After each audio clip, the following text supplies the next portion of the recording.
They framed me, they fired me, and that's how they flipped themselves into a divorce, a prison sentence, and a handful of deportations.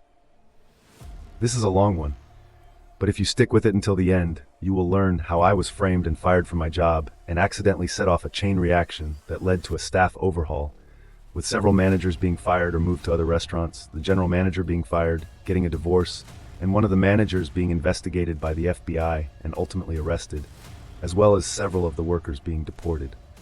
Here we go. I used to work at an upscale restaurant owned by a large corporate entity that owns several different restaurant brands. I worked there for about 3.5 years before they eventually fired me, but more about that later. First, I want to give an idea of my role there. My role at that job was a little of everything since the day I started working there. I took it upon myself to learn as much as possible.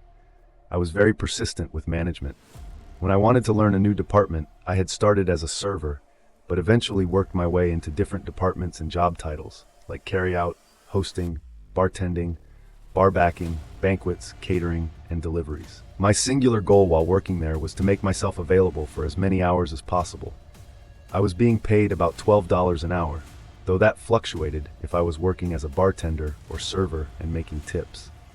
Eventually, management noticed how I fit best into one of the non-tipped positions. I was so good at it that they decided to try me out as an unofficial supervisor over the team that worked in carryout, catering, and deliveries. As those were all one department, I knew this was going to ultimately mean a few less hours since I would only be working one department. So I negotiated with management to increase my pay by about $1.50. Since I was taking on additional responsibilities, they were satisfied with the pay increase. I wasn't trying to get as much money as possible. I just wanted to be able to pay my bills and still have a little money left over.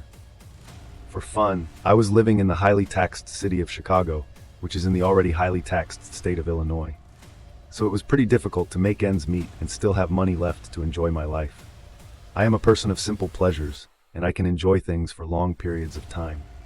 So it didn't take much money to be happy. A video game could hold my attention for several months, sometimes even years.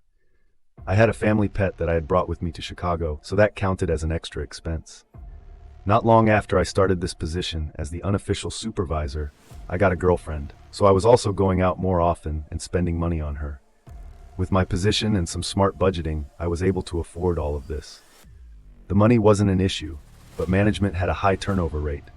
So the incoming managers often did not know what the department entailed or how important hours were to the workers of these departments. Eventually, it was noted that our current general manager was going to be fired and replaced. The incoming general manager was supposed to be some rock star when it came to improving restaurants. We looked up his name and found him as the first search result on Google. But the entry wasn't some glowing review of his work ethic or of his impeccable ability to improve the way a restaurant runs. It was actually a mugshot in a police report filed for repeated domestic abuse. This is important later. We'll call him Harvey. Shortly after Harvey came in and started making changes, one of our best managers gave her resignation. She refused to work with him. And like an oracle, she told us to expect lots of sexual harassment, misogynistic comments, and for him to eventually run this place into the ground. Not long after she left, our general manager began replacing our current managers with hand-picked people that he had worked with in the past.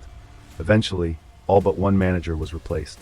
That manager was the kitchen manager. We'll call him Frito. Frito had been there since I started working there. He seemed to be something of a chameleon, as in his values and ethics seemed to change depending on who his boss was.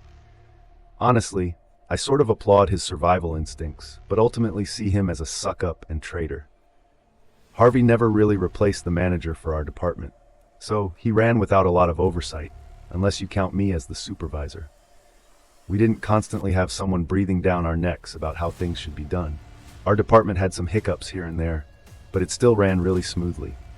Since we did not have our own manager, we often had to radio for a manager to come help us out on things that needed a manager card for approval. Frito would always be the one to answer these calls since the kitchen was closest. He and I were constantly arguing about how important hours were to the workers in this department. He had it in his head that we should be living off of tips like servers. But since most of our orders were carry-out, they came in through Grubhub, and Grubhub doesn't tip. We didn't have a lot of deliveries in a day, and the tips we got from those were maybe $10 if we were lucky. but splitting $10 four ways doesn't add up to a lot. It just showed that Frito had no clue what he was talking about. Eventually, we had a meeting with Harvey, Frito, and all the workers of this department. It was marketed as a chance to voice all our grievances and concerns about the changes they wanted to make, with no chance of retaliation. So the workers did exactly that.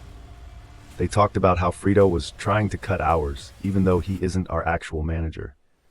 When it was brought up that they were attempting to hire someone to be the manager, the team suggested that I take over, since I had already been supervising them and running things smoothly for the last several months. I was also the one that management consulted with when writing schedules, as I had an understanding of the days some workers could and couldn't work, depending on their school schedules or family life. I could see at that moment, when it was suggested that Harvey and Frito made the decision on the spot, that I had to be gotten rid of. Although they didn't say it, I could see the look they gave each other and instinctively knew that my days at this place were numbered, and my job was going to be getting the axe one way or another. They made a bunch of promises to us about not cutting hours. They told us that they would stop sending all but one person home early, only leaving one person to clean everything and close up by themselves, as this wasn't a small department, and it was simply too much for one person to do alone while still meeting health and safety standards. They promised that whatever hours we were scheduled for, we would work. We weren't trying to be unreasonable.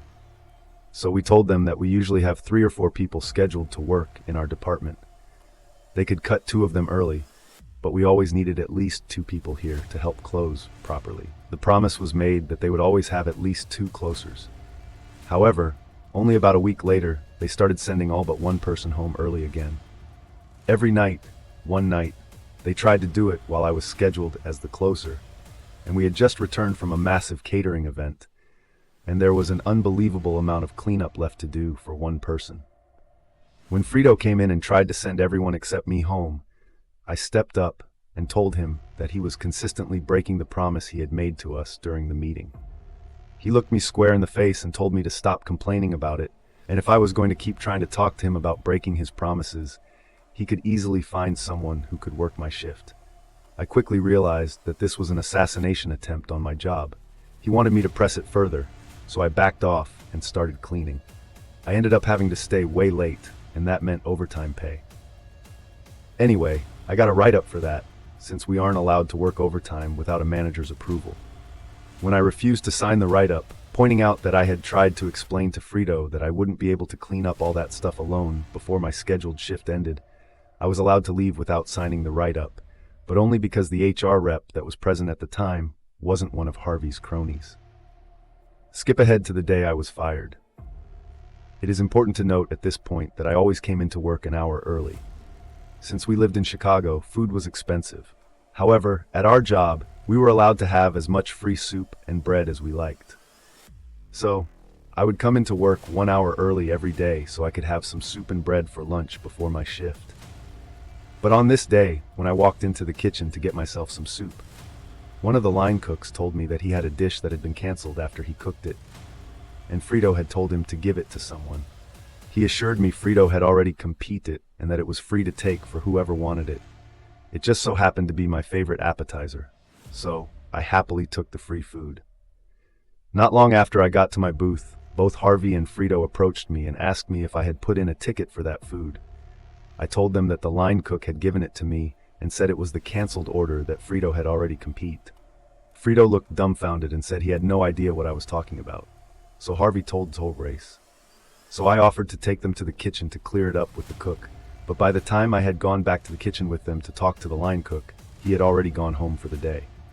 I had no choice but to gather my stuff, say my goodbyes, and head home.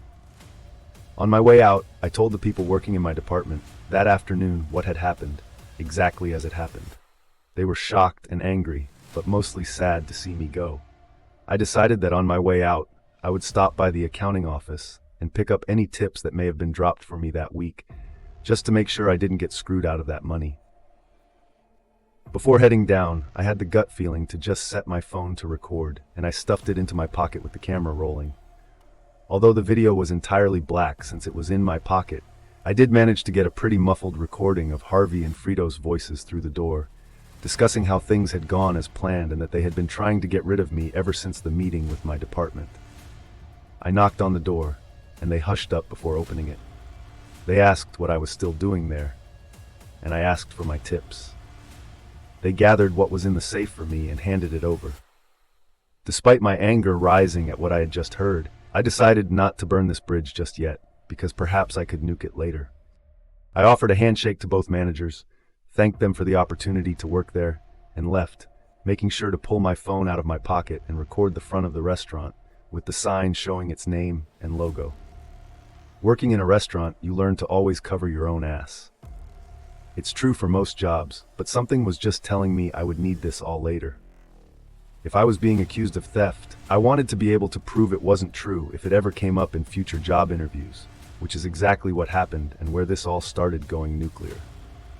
On the train ride home, I sent some messages and made some posts in some local groups on Facebook, saying that I'd just been fired and that I was looking for a job as quickly as possible. By the time I got off at my stop, I had already set up an interview for later that day. I was offered the job about 5 minutes into the interview, but after going over the details, it didn't sound like it was for me. So I turned it down, interviewed a few other places, and found one that was a damn good fit with a hefty pay increase compared to my previous job, and I wouldn't have to deal with customers. It was an auditing job for a logistics company. However, during the interview with the manager of this job, he mentioned he had already called my previous place of employment and spoken with the general manager, Harvey. Harvey had told him that I had been fired for theft. Luckily for me, the manager I was interviewing with asked me to tell him more about that, and he was willing to let me pull out my phone and find the recording. I asked if the voice in the video was the same as the one he spoke on the phone with. Was that confirmation enough for him that I hadn't made a fake video? He listened to the two managers in the video admit that they had set me up and watched to the end. When I showed the front of the restaurant, complete with the logo and name, the manager interviewing, who I will start calling Dean, hired me immediately and asked me to send him the recording. I did. I thought that was the end of it. About 7 months later, after settling into this job quite nicely, HR sent out a welcome email to all our new team members, which listed all the newest hires, some facts about them, and had pictures of them all. They sent these out every time they hired a new round of people. One of them, Thomas, was a former coworker who worked with me at the restaurant. We had worked at the host stand together, so I was pretty glad to see someone I knew and liked coming onto the team. I sought out his desk, went and said hello, and asked why he left the restaurant. He hadn't left willingly, had been laid off because the company was under investigation. It had started as a relatively small matter. The corporate entity that owned the restaurant chain had received an email with an attached video that had been filmed from inside my pocket. That was cause enough for corporate to send someone to investigate internally. Thomas was pretty surprised that I hadn't heard anything about it, since there had been numerous attempts to get in touch with me. As soon as he said that, I logged into the old email I had used when I first applied for the job at the restaurant. I had at least 24 emails asking me to come in to discuss my employment and termination. I never replied. The day the corporate auditor showed up, there had been a small exodus of people from my old department. They quit on the spot in front of the lady from corporate. Let's call her Audrey, and they made sure to rat out Harvey and Frito before leaving strike one for both of them. Strike two came a couple of days after Audrey showed Harvey and Frito the recording that had kicked all of this off. They denied it vehemently, but there was no mistaking Harvey's voice. It's unique. Not only that, but the video also picked up their voices and mine when we shook hands and had a friendly parting of the ways, which was something they had already bragged about to Audrey, thinking it made them look better that we were able to part on good terms. This wasn't the actual strike two. That came when it was clear they needed to be separated. So, Audrey sent Frito to work at another restaurant owned by our parent company and temporarily demoted Harvey to manager. This tore them apart. They had once been an inseparable evil team, but the pressure of the investigation must have pushed them over the edge. They ended up at each other's throats on Facebook. On a public post on the company page, the post had since been deleted, but Thomas explained it as follows. Frito had been pictured in the Facebook post on the restaurant page, and Harvey made a passive-aggressive comment about how Frito shouldn't even be in the picture since he had been moved to another restaurant due to misconduct. Frito saw this comment and said something along the lines of, "At least when people Google my name, I don't show up as the guy that punched his wife." To which Harvey responded, "Very funny from the guy who is cheating on his wife with Janet's sister, not her real name." But Janet was the girl they appointed to officially supervise my old department after they fired me. The unofficial supervisor, Frito, replied to that by saying, "Like you haven't tried with half the waitresses. They all have stories about you trying to them." The post was deleted, but not before it had been seen by Audrey, the auditor. That was officially strike 2. Strike 3 came the next day, when Audrey started interviewing the female waitstaff and bartenders, seeing if any of them could confirm that Harvey had tried to make a move on them. All of them were interviewed separately, and several of them had similar stories. Every girl that confirmed Harvey had made a move on them said he had offered to be their sugar daddy if they would send nudes or stay after closing to fool around with him. Harvey was fired, but that isn't the worst of it. Audrey, the auditor, wasn't just some random woman from corporate. She was the old regional manager for this area and had personally hired Harvey's wife as the general manager of another restaurant in the city.